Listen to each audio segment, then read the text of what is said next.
ఇచ్చాం. ఎన్టీ రామారావు గారు 30,000 రూపాయలతో ప్రారంభించిన పేదల పింఛను 4,000 రూపాయలు పెంచడం దేశంలోని మొట్టమొదటిసారి ఒకరిద్దరు అధ్యక్ష 64 లక్షల మందికి ఇస్తున్నాం. 64 లక్షల మందికి పేదల భరోసా కింద మొదటి తారీఖును అందజేసి వాళ్ళని ఆదుకుంటున్నాం. ఇంకో పక్క ఎవరైతే దివ్యాంగులు ఉన్నారో వారికైతే 6,000 రూపాయలు దేశంలో ఎక్కడా విధంగా 6,000 రూపాయలు ఇస్తున్నాం. ఇంకో పక్కన అనారోగ్యంతో బాధపడే వాళ్ళకి 10,000, 15,000 ఇచ్చి వారందరినీ ఆదుకునే పరిస్థితి తీసుకొచ్చాం. ఈరోజు అధ్యక్ష కొండే వాళ్ళందరికీ కూడా ఒక ఐడియా ఉండాలి. ఈరోజు మీరు చూస్తే ఈరోజు మనం ఇచ్చేది 4,000 రూపాయలు, 6,000 రూపాయలు, 10,000 రూపాయలు, 15,000 రూపాయలు ఇస్తున్నాం.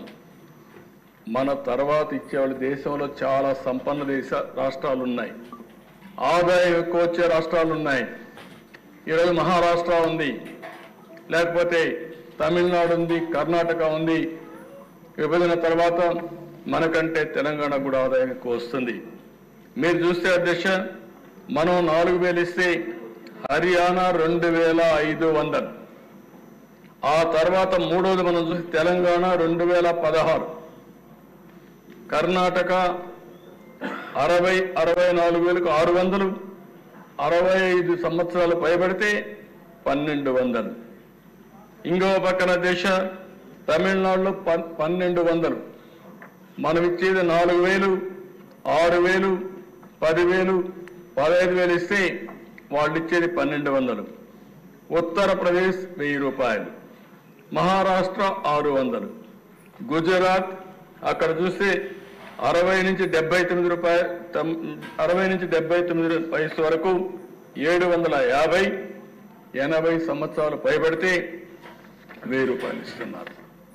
అంటే ఈరోజు మనం గుర్తుపెట్టుకోవాల్సింది దేశంలో ఏ రాష్ట్రంలో జరగనటువంటి అతిపెద్ద సంక్షేమ కార్యక్రమం పేదలకు ఇచ్చే పింఛన్లని చెప్పి కూడా నేను తెలియజేస్తున్నాను.